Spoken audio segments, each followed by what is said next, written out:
going to have a really great discussion tonight. It's going to be quite intuitive, I would say, but an expert on the channel here that's going to be able to give us a lot more insight than I was able to do a little brief discussion last week. So last week I did start a little discussion about de-escalating situations so we don't have to use our firearm, trying to avoid any kind of deadly force as much as possible. So I figured this week it might be better to get a little bit more professional insight on some de-escalation tips and tools and things that you might encounter specifically while doing a lot of community outreach work that you do. So that's why I said she'll be an excellent person to follow up this discussion from last week. So make it a little bit more information and from a professional at that fact. So we'll give people a couple of minutes to join on. And so we'll get started with our discussion. Of course, it always takes a few minutes. But just checking the sound. You can hear me okay and see me okay, Queenie? Yes, I got you. Okay, cool. All right. And so just waiting for some more people to join us here. But I'm just so excited. This is going to be lovely. All right. So welcome everybody to Shoot the Shh. And I know people are still joining, so I'll give it some more time for that. But I wanted to say that last week's discussion, I think, was really informative because lots of people really had great insight on about their safety and how to de-escalate situations. I said, I got to get these people a little bit more, because honestly, these community discussions is something that's so dear at heart for me because I know that everything starts from inside the home. So the fact that things start inside the home, we have to give tools for people to be able to use while they're inside the home. So lots of times as professionals in any field, you give information, but you're not really sure if someone's actually utilizing the tools that you give them. So having discussions like this, where you get insight from their experiences, their world, is going to be key and really helpful to make sure that as a community, we're moving in a better, more positive direction overall. So as we got more people joining, I will say thank you so much, Trouble, for letting me know that here and hearing the sound and the vision is clear. So that's really good. I will have Miss Queeny, my special guest, introduce herself because I don't want to miss any detail of what it is that Oh, you do. that's really cool. So my headset decided to go out like a second ago. Okay, well, I still hear you. I still hear You can you hear well. me. Okay. I'm going to Yeah. get it back on in a moment, I hope. Okay. Um, it's trying to pick up. Okay. No problem. Yep, that's technology for you. I tell you. Uh, I'm Yes. telling you. So give me one Yeah. second. Let me. Sure. No problem. So There we go. tonight's discussion, we're going to go into a little bit more in depth from what we did last week, whereas we were talking about de-escalating situations to avoid from actually utilizing deadly force. And now we're going to talk a little bit, we're going to switch it to be a little bit more personable because most people are going to work day in and day out, right? And when you're going to work, there's just certain things that you have to encounter day in and day out at work. And so deadly force is usually off the table for sure. But at bare minimum, you have to know how to deal with those situations. And Miss Queenie is doing some community service. And so I wanted to zone in on that specifically because as we approach this holiday seasons that's upon us, many people are doing more outreach work. Although I know you do it year long, there are some people who do it specifically in the holiday season. So I say, hey, let's kick off November with some community outreach information to help you guys stay hip to being safe. So, are you good with your sound right now? Or okay, it's muted on our end. I can't hear you now. Oh no. Okay, so you want to keep messing with it for a little bit because I can't hear you. Yeah, we'll keep messing with it for a moment. That is so funny how technology is. There you go. I Oh, got yep, it. we good. Yep. We are good. Oh no, Michael said sometime with We're this good. supervisor. I hear you, Michael. I tell you, I've definitely had some supervisors. I'm just like, you just don't know. You just don't Yeah. know. Been there. Yeah. All right. So, Miss Queenie, if you would please introduce yourself and give us a little bit more background about you, and welcome to the show for sure. Sure. I am Queenie Love, and thank you so much for inviting me here to have this conversation with you. I'm looking forward to it. Yeah, I work as a social worker in Fairfax County.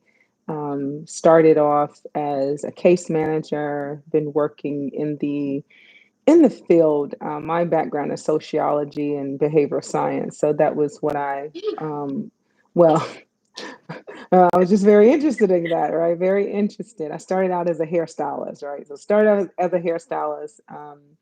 Realized that I had a love for people and a love for just understanding how we work and how we tick and culturally as a community. I was always curious about why we as in who I am as a African American woman, why my community seems so different compared to other communities, and so I started, just volunteering in that space, trying to help individuals that were, let's say, maybe they were vulnerable, or some would say less fortunate, right? So I started Hmm. just kind of helping and contributing where I could in that space, and realized that I really, really, really have a love for people and moving our community forward in whatever way I could do that, whether it was by conversations or hosting, like clothing drives or food drives, or it didn't matter. I just wanted to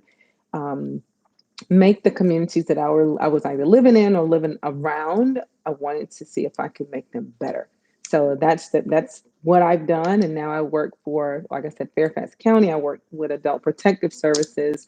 Again, my population is senior citizens that are most vulnerable, or those with disabilities that are most vulnerable. And I go out and do what I can to assist them where I can. Okay. Well, definitely, this is one of. So, first, you guys, I have to let you guys know the way I met Miss Queenie, she was hosting two events. And the second event I went to, I said, I have got to go over and talk to this lady. I've got to introduce myself and find out more about her. She's just interesting. Something was just pulling me to you. And I said, I got to know more. She's doing such a great job as a host, and she's so comfortable. You were just so comfortable in your own element of speaking to everyone, introducing everyone, engaging with the crowd. And I was like, she is doing this. Like, this is some amazing first class work here of how you were hosting the events. And so I Thank was you. like, I just got to talk to her, see what's more about it.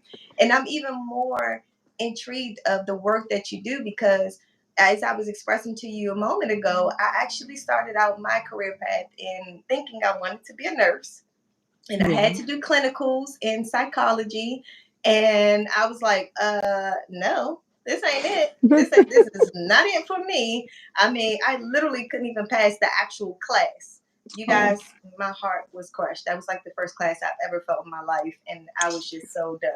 But it definitely gave me a wake up call to know that psychology is not my field at all.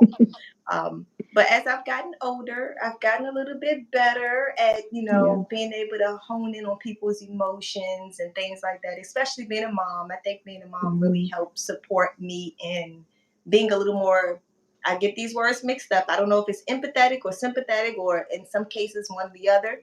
Yeah. So, but at first I struggled with that a lot. I did. I really did. If I didn't have any personal situation to connect with what somebody's going Hmm. through, I didn't have as much, empathy or sympathy towards their situations. But Hmm. now Hmm. I'm a little bit better, you guys. Pray for me, okay? I'm working on it still. um, so, well, I would like to jump back into this as far as starting off where we left off last week with the discussion I was having with the community about de escalating situations. So, my first part of this discussion with you is about how you are actually using de escalation techniques in the workplace. Oh wow, how are we using those? Oh my goodness. So we're constantly having to use de-escalation. Definitely back when I was working in homeless services, you know, people were constantly in crisis. And they came to you for a solution and they wanted a solution yesterday. And their crisis became your crisis. Of course, you had to, as a case manager, and I would tell my team, you have to find a perfect balance for yourself because their crisis becomes yours.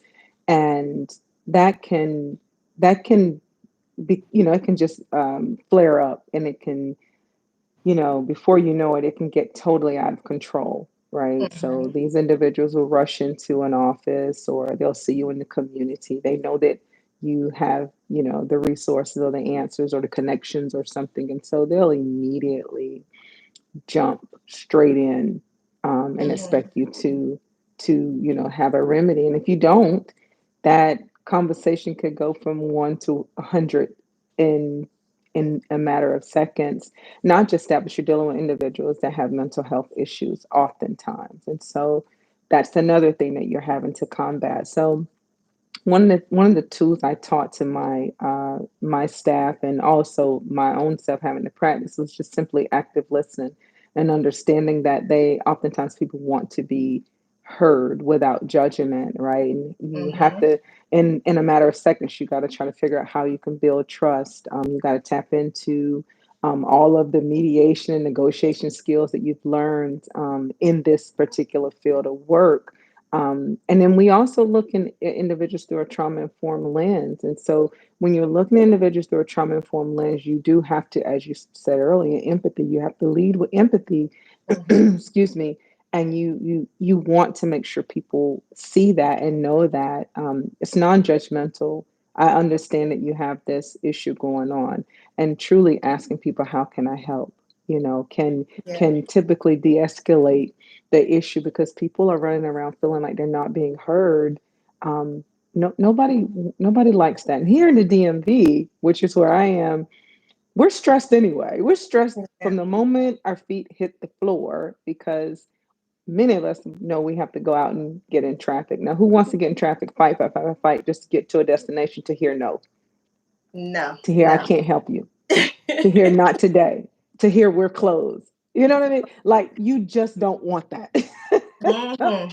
So always having to think about where people are, where they may be coming from, understanding, right, that this is a crisis moment for them, understanding that you probably are going to be the only person that's going to help them today. Wow. So how can we do that, right? So those are some of the things that we think about when it comes to de-escalation. A lot of ours is more mental, right? Mhm. More emotional. It's less, I mean, I used to work in a field years ago in a shelter, and we had to learn how to physically, defend ourselves just in case we were attacked. While if the escalation technique did not work, you Yeah. know, I mean, of course, in the field I'm in, because I'm in the community, I do still have to keep that in my mind, but we have learned better ways, I believe, to communicate, to Mhm. talk, and to Mhm. to de-escalate at that level. And so but yeah, that's what we do. We have these active listening conversations and let people know that we hear you. We hear you. That's powerful. I mean, something so simple as what they say: be quick to listen and slow to speak. Speak. Hmm. Yeah, something so simple as that is it goes a long way. And that's even Hmm. a skill for myself that was taking a good while to understand. And now that I am grasping it more, it has Hmm. shown to be a whole lot more positive uh, in my life, regardless of what Yeah. field I am, regardless of what relationship this is, whether it's my daughters, my husband, my parents. It doesn't matter if it's like friends and new people I speak with. Just being slow to speak and quick to Hmm. listen has been very helpful. And it's Hmm. gone a long way for me to be able to help others too. So that's amazing. Yeah. So the first thing I heard though, what you were saying, and it gravitated to me was the fact that their problems become your problems Yeah. in this Yeah. setting, right? Yeah. And Certainly. yeah, as you said that, something, a light bulb went off for me. it went off for me to say that I believe that that was the reason why I disconnected myself emotionally at one point in Mm, time. Because as a teenager, I would have friends, growing up in DC. I had friends that went through some really harsh environments and things and stuff. Myself being in the same environment, but within my home, I had a good home system. And mhm. so, but my friends weren't so fortunate. So they would Yeah, confide in me in things, and I couldn't emotionally take on those things. I yeah. really could not. So I had to cut it off. Mhm. And Mhm, so as mhm. an adult, I'm able to now navigate that and understand that a little bit better. But that just kind of ding, light bulb just went off for me. Yeah, yeah, yeah. And it's interesting you say that because if I look back and think about in my childhood, I was probably called the peacemaker more times than I could count. And I had a horrible temper, but for some reason, I was always gifted with the ability to at least see it from both lenses. Hmm. So That's a now great now skill. fast forward, it makes sense that I'm doing this work. Yes. So I I'm gonna wanted to jump be into the a comments. singer or entertainer. I didn't want to do this. I'm gonna jump into the comments real quick. I see James Sure. said that we have amazing smiles, so I want Oh, to say thank you. thank you, James. I Thank appreciate you. that. And yes, Miss Queenie, you do have a beautiful smile. Thank you. Thank you, And gorgeous. thank you. Drew said, "So are you a counselor?" That's what Drew was asking. Non-clinical. I worked in the capacity as a non-clinical counselor years ago. Okay, what does that Yeah. mean exactly for So those who that may not means understand that that? I can't diagnose you, but we can have non-clinical counseling was is when someone would come into the office and it doesn't have to be escalated to a clinical counselor. They could come Hmm. to me and we could speak. And nowadays we call it more of life coaching. So that's what I was doing in that, years ago, but we were not called coaches. We were called non-clinical counselors. But now I'm also a life coach. So there's that. So again, it makes sense now, but Yeah. years ago it was just non-clinical counselors. We were just working in that capacity Hmm. in homeless services. But now I'm also a life coach. So Okay. I didn't yeah, know that that was the same thing. They just changed the names. for I for for us in homeless services, that's what they used to call it for us. Yeah, when we worked in Yeah. homeless services. Yeah. Okay, okay. So I will say I forgot to mention when we first got here Hmm. that this conversation it is for the community and everybody's going to have different take on things.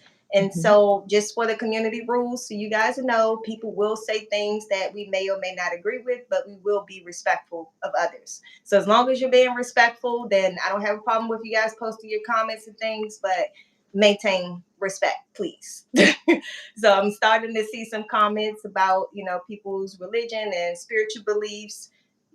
To each his own is what I'm going to say. I'm happy that people are believing in something that helps them. I mean, I am a God-fearing woman. Miss Queenie is a God-fearing woman, and how we choose to celebrate our spirituality, that's our own personal choices, everyone's personal choices, and I respect all for that. So thank you guys for sharing that too. So let's see. Medhair said, "Oh, she said that was her." Okay. So, I missed one. So someone said, "Could you carry a gun?" So I'm guessing it mean like at work. Can you carry a gun? Yeah, so no, I sometimes wish I could, depending on the community I'm in. I've worked in some really tough communities. Hmm. Um, and in those communities, I definitely wish I could have carried a gun. I probably would have felt a little safer. However, um, no, we can carry mace and I mean, pepper spray or what have you. Whatever Hmm. legal here in Virginia, I have probably both. uh, Yes. but yeah, so no, we can't carry a gun to the question. We can't carry a gun. Okay. All right. And that's exactly one of the reasons why we're here having this conversation about the community work, because that is a space in which you cannot necessarily carry a gun because of public safety. Yeah. Too much can go wrong with that. I'm pretty sure a Hmm. lot of you guys can understand that, especially if you've ever gone out and done any type of community outreach services, in most platforms, you're not going to be able to carry a firearm just because Right. of public safety reasons. And I think that's in best interest, honestly, considering how wrong it can go, you know. Absolutely. Yeah. Yeah. I agree with you. I agree. Yeah. And no Big Daddy 444. You don't need to apologize. I don't think you said anything, wrong. You just standing up for your beliefs, and I'm okay with that. So no worries there. All I right, now see someone else. DMV renovation said that there's no de-escalation with these new kids. Well, Yeah. So Oh, dealing with these kids. Okay, so that is a part of our discussion that I would like to shed some light on because I know that you've done and you do some work with the youth. mhm. So my question to the youth versus dealing with the elderly community, what do you think there's some specific dangers that you encounter, with one group versus another? I mean, physically they differ. That is a vast difference. So, and I work out in Fairfax County, and I'm in probably more of the affluent sides of the county, with the work I'm doing. So there are certain behaviors I don't experience as often as I would if I worked, let's say, on the eastern side of Route 1, right? Mm-hmm, So there's certain behaviors, certain people that I don't run into as often, right? And I mm-hmm, say as often because harm can happen anywhere. But as it relates to the older individuals, the ones I'm working with on that side are usually, there are a lot of mental health issues. However, they're financially stable, highly educated. So I don't deal with a lot of certain types of behavior that I may deal with in an impoverished community where maybe the education level is not as high and maybe crime levels are high. So in those communities where I have experience dealing with the youth in those particular communities, it always have felt more dangerous because physically the youth that I'm working with on that side of town are able to, run and play and jump and all the things, right? mm-hmm. So there's a different set of concerns that Yeah. I have there. But on the affluent side of town, I do still walk into homes that, I mean, I just had it. Gentleman said, "Hey, I got a loaded 38 over there on the counter. Can you get it for me so I can kill myself?" So I face those Oh, wow. things as well, Mm-hmm. and in that moment, you have to figure out what can you do um, to save this client's life. I, walked in another gentleman that said, "I'm a three-time felon. I just got out of prison. I did 20 plus years for murder." And it Mm-hmm. was just he and I. And again, not political, but he was wearing a MAGA hat and said, "I'm from West Virginia." And I'm the only little black girl, woman standing out there with a clipboard and a pen doing Right. an assessment. You get what I mean? So Yeah. the areas are different. What I Mm-hmm. face is different. Usually the change, or I'm sorry, the different maker is usually the physicality. Physically, one can, Mm-hmm. if they chose, they could run after me, grab my purse, do this, do that, and the other can just tell me that, hey, this is what I do, and I have a weapon over there, so don't come into my house. So Wow. Yeah, these are some extreme situations here. Let me go back yeah, to the comments here because it just took they me can through. be. Yes. So we're gonna circle back around to some of that, but I just want to make sure I didn't miss anything what somebody was asking. So I know we were DMV renovations was talking about the DC kids. Definitely how the DC kids can be a little bit on the rough side, and yeah. So I can attest to that too. DMV renovations. I think you might have been on. We talked to. We spoke live with a manager for a charter school in DC that's head of the security team at one of the charter Oh, schools in DC. yeah. And she was giving us some good insight on the safety concerns in the school, and Mm, specifically that's unique to DC area children. And I was like, mind blown. The things that these kids have to go through. Being a product of DC public schools, this is a whole nother level, honestly. Wow. A Wow. whole Wow. nother level than the concerns I would have had being in school. Hmm. So I mean, those spiritual people out there, whatever you believe, please pray for these kids. Honestly, Yes. they really need Yes. it because they are dealing with some challenges that you and I didn't have to deal with going to school. I think that most of the people that are here tonight probably didn't worry about whether or not they were going to live another day just being at their school. Didn't think Hmm. that that would be the last breath that they may take at their school. And right now, that's a very common thought process that these kids are having to go to school with these type of traumatic thoughts and Hmm. experiences across the Hmm. nation. And so Hmm. that's what makes it really unique about these the youth right now. They're concerned about safety so much in a different way than what previous generations had to deal with safety. So Yeah, it's that's really so unfortunate. true. Yeah, and it want I guess every generation has isolated situations as to why they would be concerned about safety and what traumatic experiences they had. But right now, I think I can attest to the whole nation feeling this uncertainty about Yeah. sending your kids to school and whether or not they would be safe at school. Yeah. So that's something I think we all can, relate to at this point. So someone said it seems like nothing in place for your protection. So let's talk about that. Is there Yeah. some things that is set up for the type of work you do?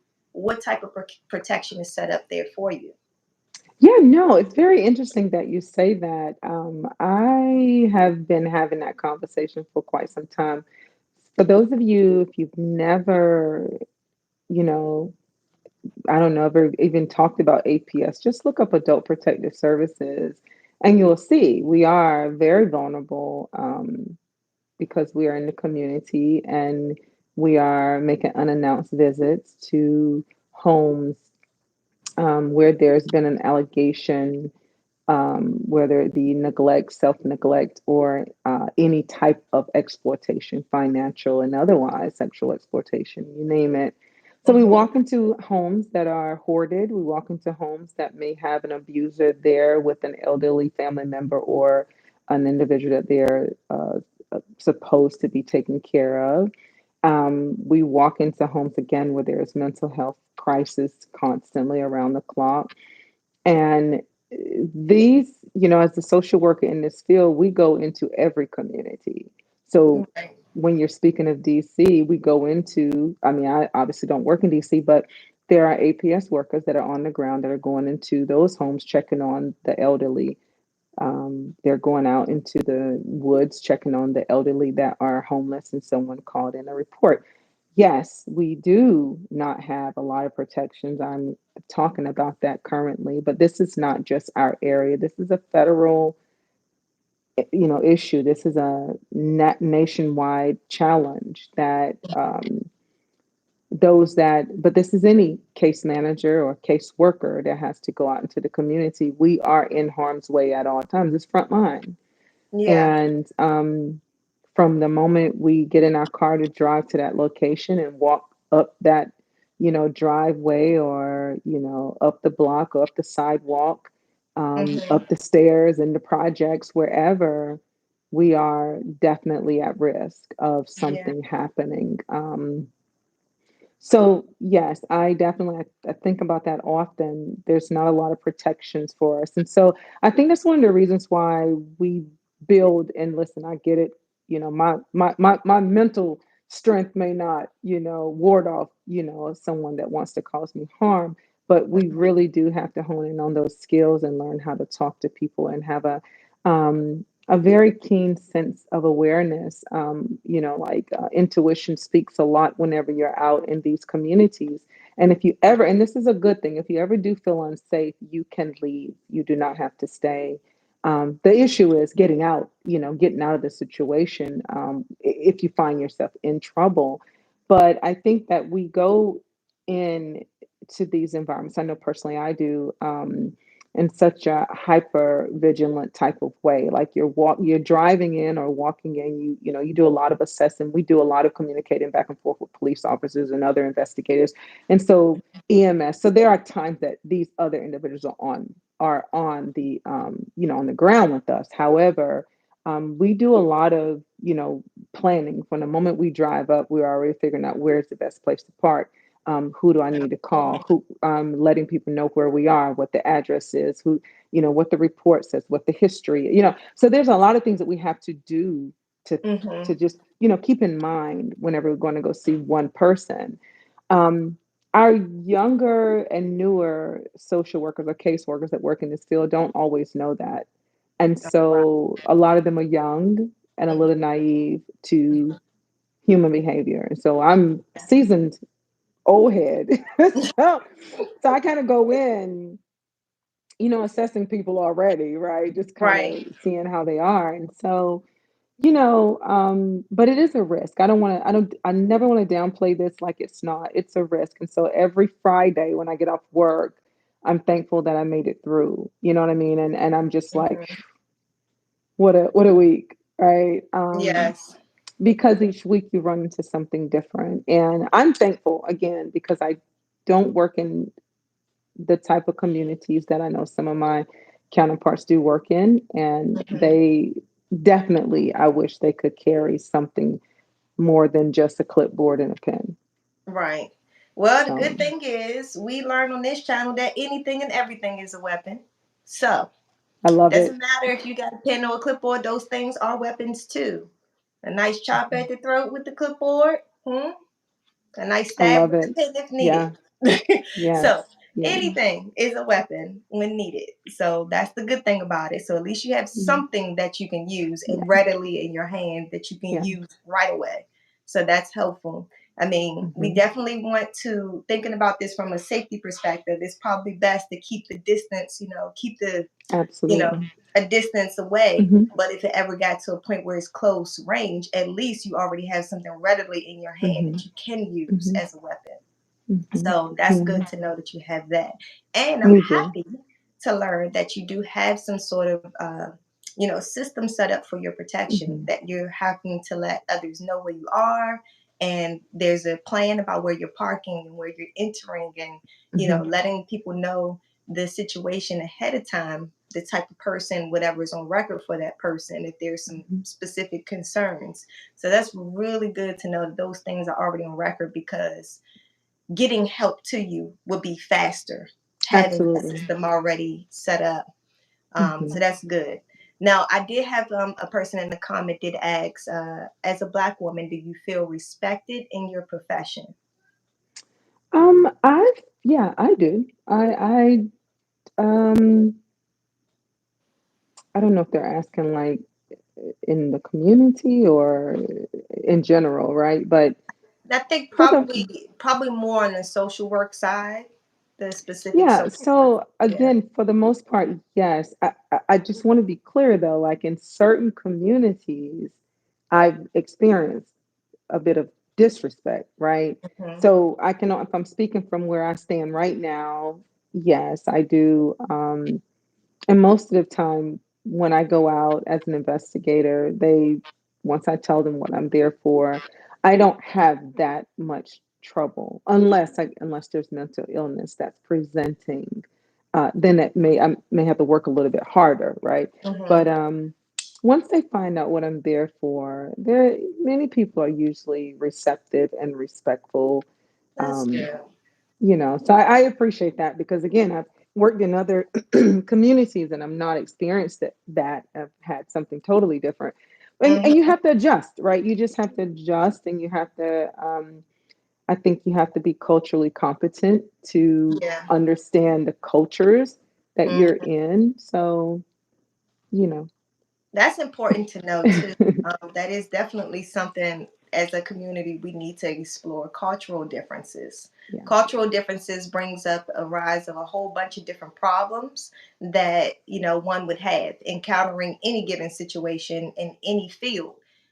Because I mean, just something so simple as I'm at the grocery store paying for my food, and somebody's like right behind me, like on me, on my tail. Like I could feel their heat coming. Like, why are you so close? Back up. Like, then I Right. have to turn around. I have to make sure that I check my emotions first to say it in a Yeah. respectful way. Excuse me, can you give me 50 feet? Like, can you back up some? Because that's Yeah. just, you too close.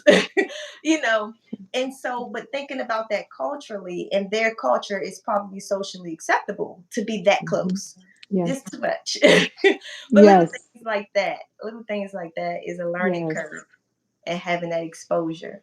So, Matt Hare asks, in my profession, people have lost their jobs getting hit by a patient, and the employee hit the patient back out of reflex. What should someone do to prevent this? Mm. So I've seen that happen actually, and I don't agree with it because when you see it, you see that that individual were really defending themselves. I just think the rules should change around that. So, um, Mhm. one of the things that I love and appreciate where I'm currently is if you feel unsafe, walk away, Right. right? So, if the question is what should you do whenever you're facing a situation that could go really bad in on your job in these types of environments, because I'm not sure exactly where I'm at work. I worked in shelter and that happened in shelter several times. Mhm. Um, I I have learned how to tap out and tap another worker in. Um, Again, I'm going to go with my could be just my age. 20 years ago, I cared a lot about holding my job, and so it was different. Now I'm just like, you know what? I'm on retirement side of this thing soon, so Yes. and there are other opportunities out here. However, so my patience is not as it's not as great as they used to be or strong. Like my patience doesn't run as long as it used to. And so now I've learned how to just tap out, like just tap out. Because again, I have tons of conflict resolution techniques and skills, but sometimes, depending on the individual, if they touch you, like, we all have a line that we have in the sand. And Mhm. so spitting on me is a line in the sand. Anything mushing my, all that's a line in the sand. So I do try my best to avoid those types of conflict because you can lose your job for defending yourself, even out of reflex, even out of, yeah, you can lose your job. And so I think that you just have to learn how to tap out when you can and get someone else in there. And I hope that your employer has that culture in the department where Mhm. if it becomes too much, you can get someone else to stand in for you. Yeah. Because I know that some places don't even have that culture, so you're there and you're on your own. Wow. But Yeah. if someone can witness the incident or the conflict, then get out of it as quickly as you can, because at the end of the day, if you're like in a shelter, those are low barrier oftentimes. And so you're going to lose your job, and the individual that's staying there can do almost anything that they want to do. So Yeah. it's not worth it. It's Mhm. not worth it. It's not worth you being harmed. I used to tell my staff when I had a team that I managed, it was a tap each other in. If you can't get me, right? And if I can't handle, I know how to call authorities. It's easy. I'm coming in calling authorities, right? I'm like, hey, I just have no tolerance for this, because your workers need to be protected. I Um, had a similar system set up. Believe mhm, it or not, you guys wouldn't. Don't laugh at me, y'all. I used to be an infant teacher, okay? And infants will, oh gosh, they will take you there. For anybody on this thing here that is a parent, infants will take you there. But can you wow. imagine whatever child that gave you the hardest time as an infant? Can you imagine multiplying that by 12? Having 12 infants in the classroom at once, obviously not by yourself. You have help when you have that many children, but we would actually take turns. I mean, we had specific kids that we knew, okay, Sheen is better with this person, just giving out random names here. Kim is better with that kid, and, Sally's better with that kid. So it's like once we hit our, or about to hit our tap out moment. It's like, hey, come get your kid. You need to come get your child. Like, or we know it's nap time. This one is a little difficult to go to sleep. So, hey, come get your child. You need to put your Mm. child to sleep. And so we Yep. use that same method because it was really useful because obviously babies, you don't want to hurt them. They Right. get you so Yeah. frustrated. They really do. Mhm. They Yeah. really do. Adults do too. Yes. Um, Yes. adults with dementia, Alzheimer's, Oh gosh. they can Yes. take you to the next level if Yes. you're not careful. So I totally agree with you. Yes. Yes. You gotta. Tap out, just tap out. Yep. Tag that next person in. Tag team. And then switch it back if you need to. That Yeah, person might need a break too. absolutely. Come on back. Yeah, yeah, yeah.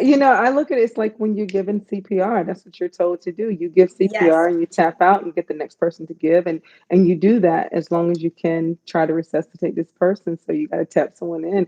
It oftentimes feels like life or death. So And that's the facts.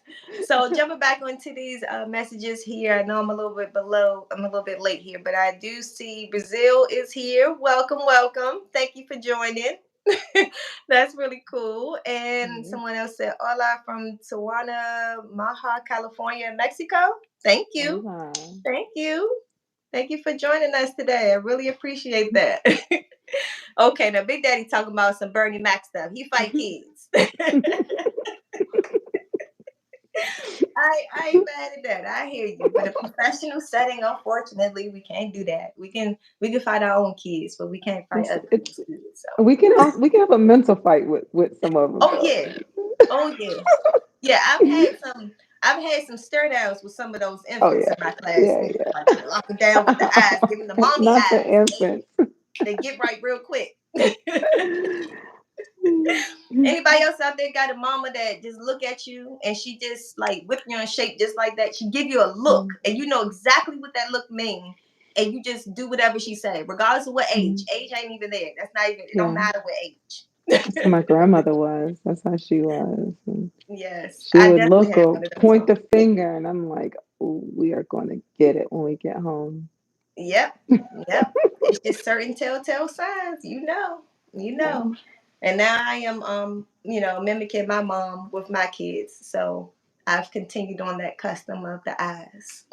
I don't think I didn't do too well because my kids are grown, and I don't think they get it. My daughter's like, whatever. They're. I have to do this with my grandkids then, because my adult children, they like I whatever. have negotiators. I have negotiators. So Yeah. it's like, mommy says this, I'll say, okay, do this, such and such thing. And they go, but mommy, such and such and such. And I'm like, no, I said such and such. But mommy, such and such and such. And I'm just like, like, with the eyes. Yeah. And finally they just stop because they understand at this point, I mean business. That's enough. Enough is enough. Hmm. Stop it. Hmm. Hmm. All right. So someone said, how do you start to talk to someone down? I'm talking someone down from attempting to commit suicide. That is a huge question, and I'm not. I would say it's not my place to say that, Mhm. to kind of, to speak on that, as in giving you advice. Other than this, there are tons of suicide prevention programs out there Mhm. that you can go to, you can contact, and they will give you the proper instruction. If you and I were just sitting here together, I would talk to you about it, but I don't want to be, on social media giving that advice. But I will say this, really assessing the situation, understanding if a person has a plan to carry out suicide is important because Mhm. suicidal ideation is one thing, but when people have an actual plan to do it, as a mandated reporter, I immediately report. I immediately call for help.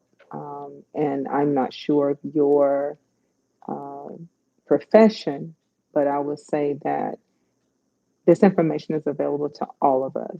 And all you have to do is contact any of the suicide prevention organizations, and they will give you a script. But having the experience, sometimes that script goes out the window when you're standing there and you're afraid.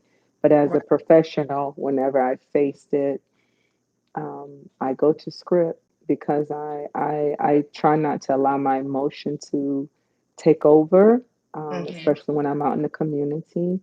But definitely, you definitely want to see if they actually have a plan. And you also don't want to put yourself in harm's way if they do have a plan, depending on what the plan is.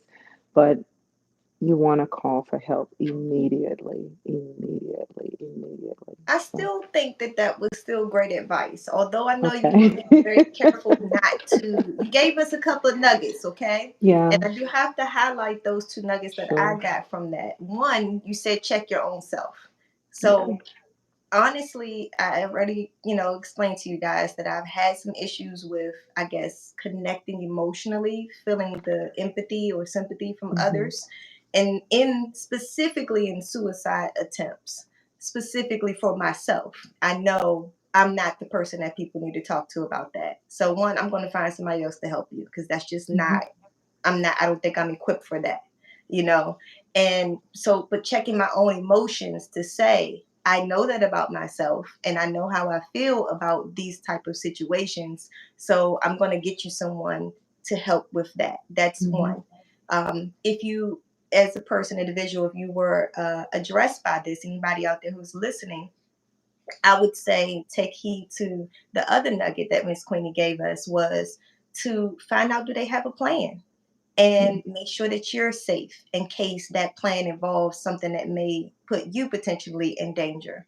So Hmm. that would also be another good tip to do in the meantime while help may be arriving or however you decide to get some help.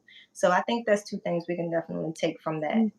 And the second part to Manhead question was or suicide or homicide. So I think even with those two things, those two nuggets Yeah. can actually apply to the homicide attempt as well. So that Yeah. was really good, and thank you for that. Thank you. Yeah, like you said, there is many resources out there for Yeah. suicide prevention too. Yes. It's a little time consuming if it's right there at that moment. So knowing Right. some of those things readily to be able to help someone right away is helpful too. Yeah, yeah. There's a couple organizations that actually give you the magnets for your refrigerator. It's a Yes. script that you can Hmm. use, and it that one is actually geared towards teen suicide Okay. prevention. So I think those are great to use. Hmm. I believe that like I brought CPR up a second ago. I think CPR is something that we all should have be trained in. Then we Yes. all should become CPR certified. I think we also should become Narcan certified, like understand how to Hmm. use Narcan. Like I think we need to know this. We also should know what numbers to dial if there is anyone that is threatening suicide or thinking of it. Or you should have some resources readily available in your home, everybody's home. Yeah, that um, would definitely be a you good should, yeah, you should also have those start, in your ice, in case of emergency. You should also have these things in your phone because we never know what crisis we're going to come up on, regardless idea. of the work that we do. Doesn't Right. matter. Hmm. So, I something just popped in my head when you said that we should be all CPR certified.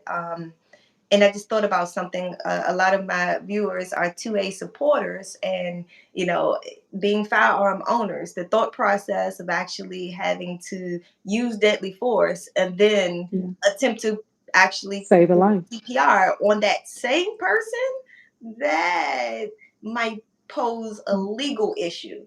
So with that, I don't know. In that situation, I might be a Mm-hmm. little bit leery personally. I don't want to Hmm. give you guys any legal advice because I cannot give you any legal advice. I think I would be, on a personal note, a little bit leery about actually attempting to do the CPR, not simply because the person was a harm to me and I'm trying to get the threat, taken care of. Not necessarily because of that, but just on the front of legal. How would that be presumed? Not asking you that question, Hmm. Miss Queenie, but Right. just how would that be said in a court in a legal battle that I was the one that ultimately used deadly force to protect myself, but then I also was the one that tried to do CPR. But who knows what I'm trying to do down there? I could be doing anything, you Mhm. know. So Well, I this don't is want them true. to get This is yeah. definitely true. This is true. Hmm. But I also, there's a spin to that too, right? What if you're protecting someone else and they're harmed and you defend? I mean, you know, maybe Yeah. need to help the person that is already laying there. I just feel that, and I totally get what you're saying 100%. Could be a conflict of interest. However, at the same Yes. time, Yes. I'm gonna call you. I remember years ago, like when I was young. Remember I told you I was a bad little kid, but I was. But I remember getting into a fight, right, with a Mhm. young lady, and she almost got cut up by this glass because we were just fighting. It's a long story, but anyway. And I remember pulling her out of harm's way, and we went to court. This is years. I was a kid, y'all. Wow. But the judge said, "So y'all were fighting. You did this, and then you tried to help her." And I was like, "Yeah, I did." This is where I knew trying to be bad and join the gang was not for me because It I'm was trying not to it. help the people. You know what I mean? You So try to yeah, save lives, not take lives. exactly. I was like, I just need her to know not to mess with me, Right. but I still didn't want her to be hurt. You know, it was so weird. So as you were saying, I was thinking about, oh yeah, I think I did that before, but not to that extreme. That is definitely I got a very good unique. heart. I just got a good heart. So Yes. That is very unique to have been this. Oh wow, that is an interesting yeah, so situation there. I'm not saying do CPR on the person. I'm just saying I think we all Yeah. should know these things, right? Just like Hmm. suicide prevention, we should have the information readily available. Of CPR, we course. should have that. We should, you cannot have too many tools because you may have to defend yourself one day and you may have to save a life the next day. Right, right, and that's So facts. Now, yeah. Mike did say a comment here in reference to the suicidal homicide prevention question. Mhm. He made the comment saying, "Remind them that it costs to die." Now he said it in a joking way, okay? He said it in a joking tone, and that was a funny joke to me because I have that type of sense of humor. However, I will say on a serious note to that, Mike, that has some truth and some facts to it. The fact that that could be your way of talking someone down off the cliff, to let them know that, hey, look, your decision is affecting others, your loved ones or your friends, or hey, these people around, you're going to cause them to have some traumatic, experience in life. So you making these actions aren't going to just affect you, it's going to affect others as well. So said it in a joking way, but it actually has some truth to it. Because honestly, the unalive, well, the unalive people are not paying for their own funeral, so not necessarily. Yeah. So definitely some facts. And when people are committed to harming themselves, that's not what they are concerned about, unfortunately. So Mm-hmm. there, I think it's important to find out if you have a plan to carry it Mm-hmm. out. That's what's super important. And while you're asking that question, Yeah. go ahead and start calling 911 because you're going to need to help them to get out of this situation that they are committed to doing. And Mm-hmm. so the first thing you can do is just dial in 911 and hope they get there in a timely manner. Yeah. Mhm. So I had another question. Medhair said, "How can you calm a feuding situation between a stranger in a department?" So, oh, between strangers. Sorry. So a feuding situation between strangers in a department. Well, I mean, in as far as with us and the work I do, what we first of all, if you're the person signing up to de-escalate that, right? Because not everybody wants to get involved, but if you are that person, the first thing you got to do is separate the two parties. That's the first step. Right. You want to separate the two parties, and you choose which one you want to pull out of that situation. And again, I wouldn't go into any of that alone if it's truly out of control. because now you have two people that want to get at each other and you're in the middle of it, and they may stop at nothing until they get at each other. So if you have again another partner, there's so much power in partnership in these Yeah. situations. But you choosing which one you're going to remove from the situation first, you want to take them away. And I go back to what I said early on, which is active listening skills. So pulling them away and commit to listening to what they are saying. Um, Mm-hmm. and if you can take authority over that situation and there's some respect, just asking one or both to just bring it down a notch so you can hear what's being said. Right. Um, like those are the first steps. And I think during that time, you can see if this is going to become worse or you're going Mm-hmm. to be able to kind of bring it down a little bit. But I think that's really the first step in any de-escalation is choosing which one you're going to separate, which one you're going to move out of the room first. Right. So you can have that conversation, give that other person a few minutes to calm down while you're allowing this person that you're talking to get it out. Um, Mm-hmm. Yeah, yeah, because that's the people want to first be step. heard. Yeah. Yeah. Yeah. Yeah, going back to that first statements. So definitely, this poses also some legal concerns. Say you're taking those actions in your profession, whether it's in community work or social work that you're doing. I know they're intertwined, but just thinking about any space that you're in, what legal ramifications do you face like daily doing the work that you do? Um, so legally, I mean, I can enter someone's home. I can't enter their home illegally, right? I have to announce myself. That's the first thing. I have to make sure someone asks me to leave their house, I have to leave. They don't have to talk to me.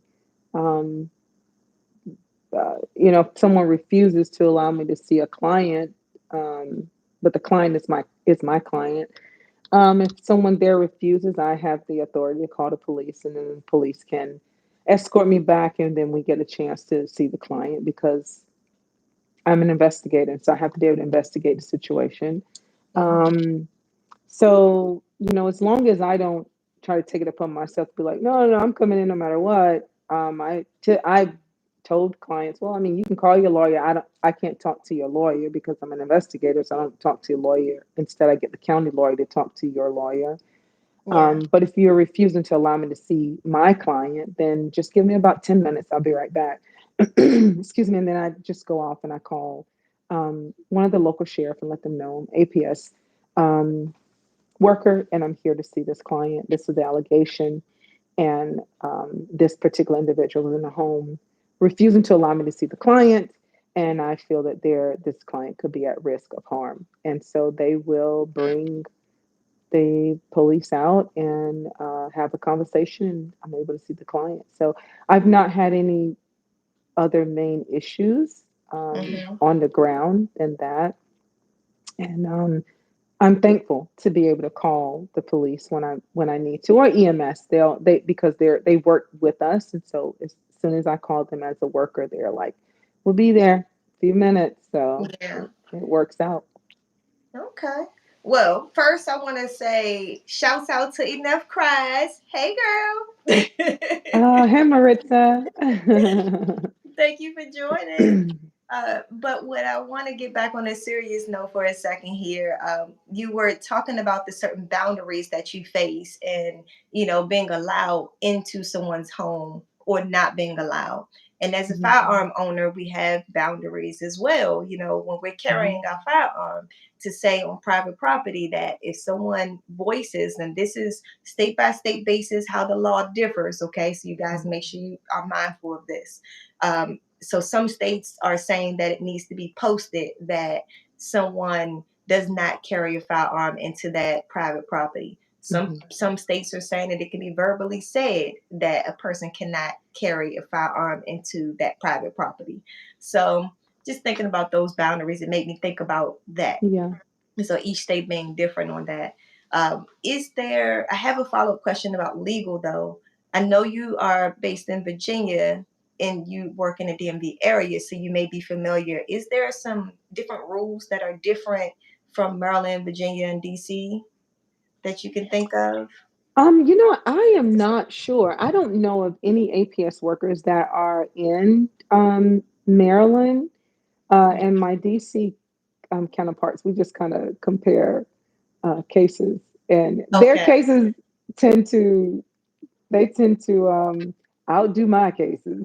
Right. Yeah, I can but understand um, that. but because because APS is a federal Hmm. governed um, you know position, job, authority, we all fall upon the federal guidelines.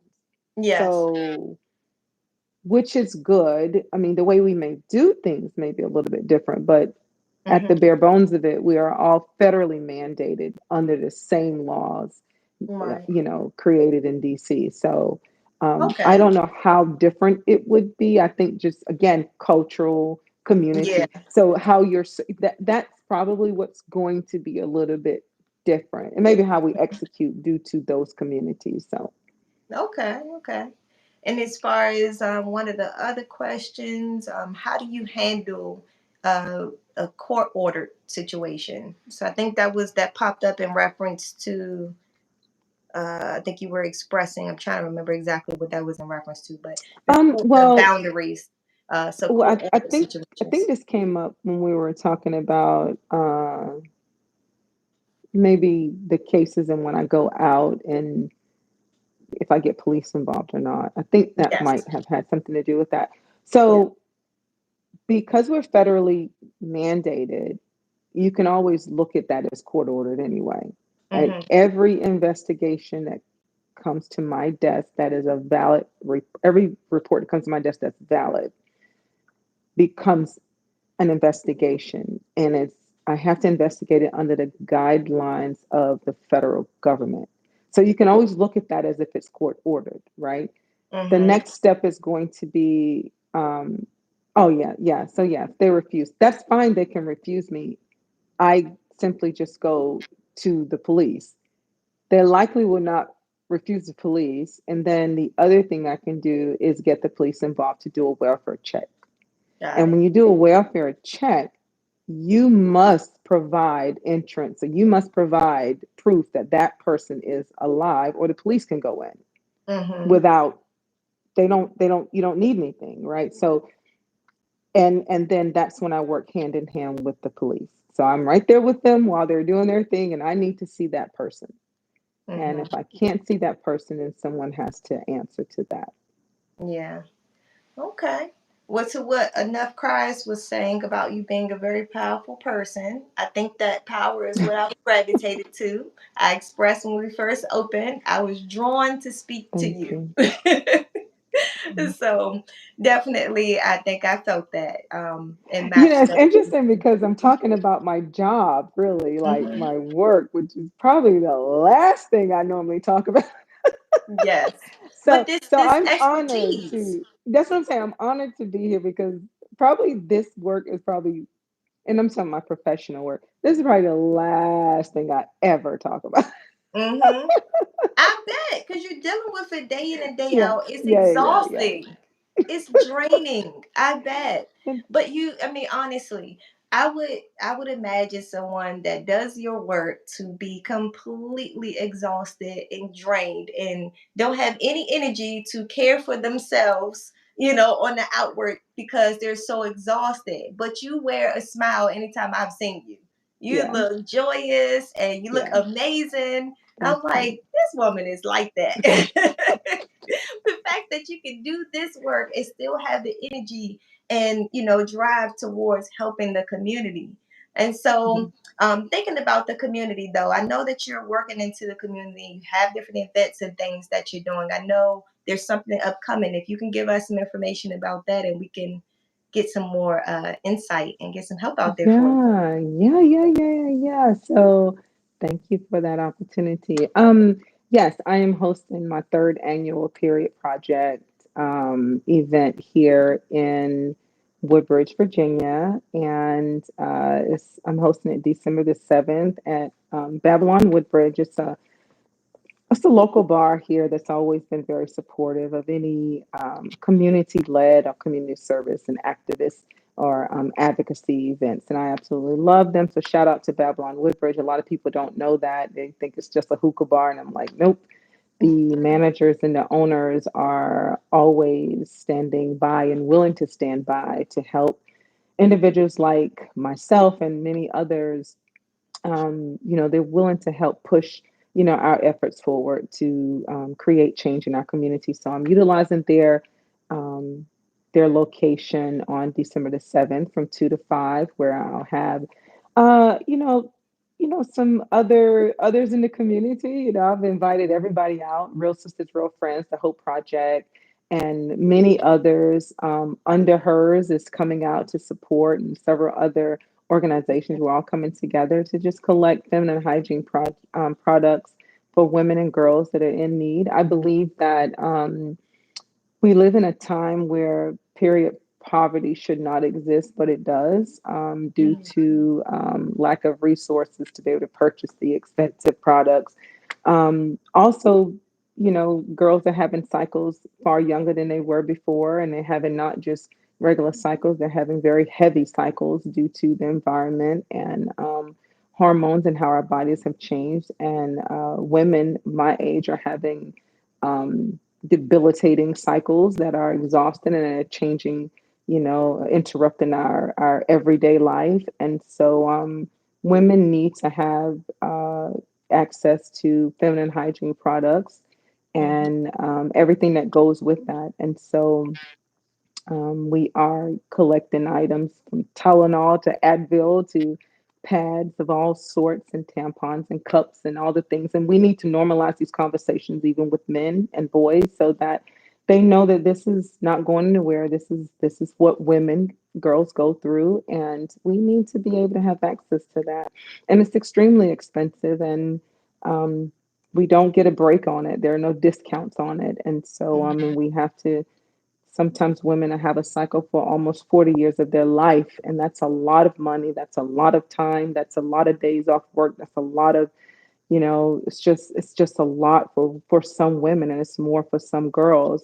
It's a lot of Mhm. embarrassment for girls in school that don't have their products, and they're trying to figure out what to do when they're in the bathroom and their cycle comes on. And I want to make sure that I'm just providing what I can with the support of our community for the girls and women that we can provide for. And so Mhm. December the 7th, 2 to 5 p.m., I'll be at Babylon Woodbridge, and we'll be out there creating little care packages and really, holding space for our girls and our women who are still ministrating. So, yeah. Mhm.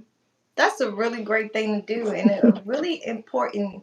Oh my gosh. I just thought about something, another light bulb just went off. You know how sometimes, mothers go get around each other and we talk about birthing experiences, Yeah. what we went through Hmm. labor and things like that. I remember Hmm. going up talking to some of my friends about the first period experience, Hmm.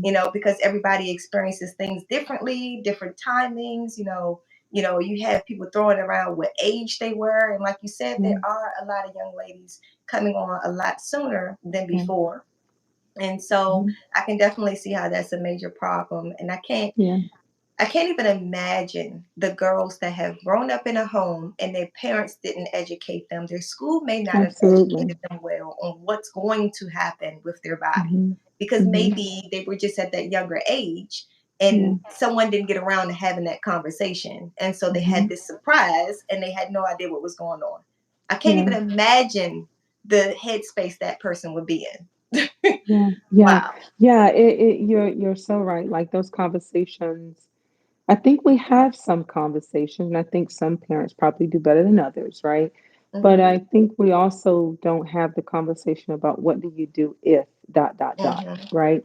So if you're in the mall and you have a cycle and you don't have your napkins with you and there's no tissue in the stall, like we don't have the thorough enough conversations. And so what I would love to see is every girl in the world or in America have a little small emergency packet in the back of her purse or bag or backpack or back Hmm. pocket, that just in case there's no tissue and you Yeah. go. I mean, But the only way this happens is if we talk about it and if we have these little things available to them. Mhm. And at cost. I mean, It you does. It know, you does. pay, you paying $14 for a pack of pads that won't last you throughout the month, throughout your cycle. So Hmm. this is a conversation that I just believe, and I know oftentimes men get uncomfortable, but it's Yeah. important because I want men to understand that our little girls need them too. Yeah. Women in your Have life need you too. I'm gonna tell you, So we have some great male supporters on this channel. that's Y'all go good. ahead and shout yourselves out. We have some That's really great, good. great supporters of men on this channel. I mean, That's they awesome. understand we're here for women empowerment, but we're also here for firearm safety awareness. And they're here for all the nooks and crannies and in between I because love that. as they understand men have such an important job in women's lives, whether it's they Yeah. have daughters, they have spouse, they have parent, they have a mom, sisters, Yeah. aunties, they have women that they're connected to, and their support is needed. I mean, Mhm. how many men have had to probably go and buy pads for their daughter or for their wives or for their Right. mom? How Mhm. many men Yeah. have had to run to the store and grab the Tylenol that their loved one needs? That's right. So Yeah. men have a role that they play as well in this as well. And they Yeah. may not be comfortable having a conversation about it, but at least they're a lot of times they're there to support that loved one through Yeah. these times. Yeah. So thank you, men, for doing these things. Thank you. Seriously. Yeah, we need you. We 100% need you. Believe it or not, we need you. We need you. Yes, thank you Yeah. so much. So, two questions we did not, well, one question we did not answer here. Do you handle FD12s? I'm not sure what that I is. don't know what that is either. So, Okay. um, All right. So, we might need some clarification on that if you're still here, Mad Hair. And then they also mentioned you should let volunteers for teens to volunteer for the yeah. event. So, do Yeah. you allow that? Yeah, I do actually with my any events that I host or have, I always encourage young people to come out and I encourage like Girl Scout troop, Boy Scout troops, anyone, Boys and Girl Club. If you have a connection, I always say, hey, bring a group out. Hmm. So it is open to not just the public, but more specifically, it's open to young kids. And I sign off on some of the kids that need community service, some that have probationary community service. I've Hmm. gotten them out to get involved. So yeah, it's not close to them. We want them all. Nice, nice. Well, that's good. So I'm gonna include a link on this. So if you can provide me a link that people can Yeah, get in contact with you if they want to donate sure. services and things like that, that would be great. Um, Yeah, and I see our last person put vote Kamala. Just so you guys know, this is not a political channel. I'm not going to say one way or another who I'm voting for and what party and all these things. Although guns are very political, I understand that, and we are respectful of everyone's views and points here. So, regardless if you're voting Kamala, if you're voting Trump, we welcome you to be a part of this channel and respect your views.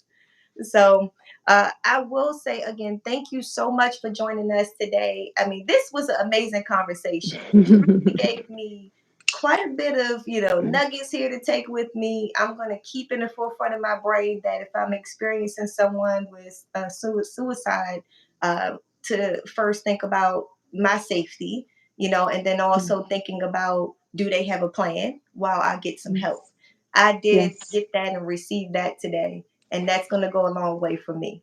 yeah, Oh, yeah. thank you, Michael. Trust me, y'all don't want me running America. It ain't gonna work. I am not cut for that cloth. I am not a political person. When it comes to playing politics, I'm one of those people that I don't want to try to play games or you know do these type of things where I'm trying to manipulate this side or doing this. I'm like direct. Yeah. If I feel a certain way, I'm going to tell you how I feel, and then we're going to try to come up with some solution to that. Like, I'm not playing this whole this side that side. I'm not that person. So that's why I know politics is not my cup of tea. I decided that a long time Yeah. ago. Yeah, So yeah. They want you to be more bipartisan, so you might be okay. I don't maybe, maybe. But yeah, I know I'm not equipped for that. know. So I'm gonna stick out of it. I'm gonna stay in my firearm world here. I love what you do. So I absolutely Thank love you. what you do. Thank you. I mean, women definitely have a unique experience with firearms. And so I know we needed a voice and we needed a way to help us with that. So these talks alone might be something that helps women to navigate through this because you going into the workforce every day as a social worker and then doing community outreach programs and things that you do every day, you're putting yourself in a very vulnerable place, you know? And Yeah. sometimes without probably as much protection as one would want to have. And so you out there being a whole superwoman out there, okay? And it's working. And I'm thanking you for that service because somebody got to do it. And so when I tell you, if they at least get a smile out of you, like we're getting a smile today, it's probably putting a smile on their face. So that goes a long way. Um, with that being said, though, viewers, I'm curious if you had different professions to come in. I'm thinking of three others right now. What would that be? I'm thinking of having maybe a teacher come on, a healthcare worker, or what was the last one? A realtor. These are three fields where I feel specific areas in their fields that they are vulnerable to danger. So I wonder what you guys thought about having either of those professions, a nurse or a medical field worker, um, someone who's a teacher of some sort, whatever grade level it may be, and also possibly someone who is a realtor as well to come on to talk about those unique experiences. You know, that realtor has always been a fear. It always gives me the creeps being a realtor and having to show properties. Hmm. So I would love to hear a realtor come on. And I know you weren't asking me particularly, Oh, but hey, but I'll take your but vote. I would love that because Yes. yeah, I think I just watched too many movies and immediately I go straight to, ooh, because like with social work, and I'm gonna say this and then I'll stop. With social worker, they don't make movies about us, right? They don't make Hmm. movies about us getting attacked. They don't even though it happens. They don't make movies Yes. about us getting attacked. But the realtor, like Hmm. they always make movies about them. And so I have obviously seen too many movies and I would love to know what that experience is like. Because personally, I'm more afraid in that environment than I am when I walk into, someone's house or even in the woodlines here in Prince William, and I probably should be more afraid there, but I'm not as afraid Okay. there. Okay. Well, I hear you on that. I definitely have to agree because that was definitely one of the things I was sitting up here thinking. Well, one of the things that I know about realtors is, from my understanding, they get to carry firearms, so that's helpful. That is helpful. Wow, that's That's really helpful. good. Yeah, Yeah. So that is definitely helpful. And I do know that there's quite a bit of realtors that I have helped in the past. So I think I'll be calling on them to that's see if they want to good. have a discussion with me. So, and I see now we're getting some votes to come in for female military. Okay. That's also another good discussion. I think I have somebody in mind that I do want to bring on that had a unique experience actually. So that would be good. All right. So let's see. Get someone that's anti-gun. Thank you. I'm working on that, Drew. I'm working on that. They don't be wanting to they if y'all have any suggestions, please send me a message. You can email shootthesh@gmail.com. And if you have any suggestions for anyone who might be anti-gun, I'm looking for that. I'm trying to actually create a panel right now for that, and I haven't gotten anyone yet. As of course, my circle is 2A usually, so so it's a little hard right there. Okay, a female cop. Okay, okay. Oh, I got somebody in mind for that too. Thank you for saying that. Yeah, I mean, these are really good discussions that we need to have because every situation is a little unique, one from the other. And it's amazing how many women over the years I've helped in the gun community. I mean, for starters, my husband having to convince me that women need women instructors. I was so grateful that he Mm, did finally convince me of that, because it really never gravitated, like I never pulled on that. I just was focused on the administrative, coordinating side of the business. And finally he was like, come on, babe, you got to do this because these women need women instructors. And I'm like, no, they don't. They're fine. They're fine.